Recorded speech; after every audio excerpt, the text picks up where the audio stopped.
Kādu dienu pie Rīgas vienas mazas skoliņas, vienā mazā mājā pie meža atradās ļoti tumša mašīna ar sarkaniem diskiem.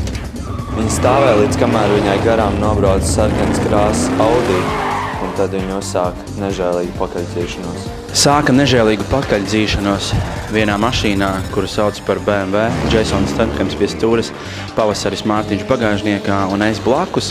Tā mēs devāmies visi ātri, nenormāli ātri, nežēlīgi ātri. Mēs devāmies uz Alūksni, jo Alūksnē bija Klondaikai atvērtās durvdienas. Tad mēs iegājām iekšā Klondaikā un sastapām tur Landāmbi, Švarcnegeru un Ņiživiju. Viņi visi jau bija komā riktīgā, bet tas nekas par to nav šis stāsts, par nežēlīgu braukšanu ir stāsts. Mēs braucām uz Alūksni, mēs bijām jau aizbraukuši tur reāli, mēs jau bijām klāt. Šajā pašā momentā mēs esam reāli tur jau Alūksne, tā lielākā pilsēta pasaulē. Un kāpēc mēs tur braucām? Jā, protams, tāpēc, ka Klondaika atvērto durvdienu bija, un mēs gribējām paskatīties, kādas tās durvis ir, kuras atver. Tās bija baltas, un aiz durvīm pavērās skats uz Čaura TV studiju.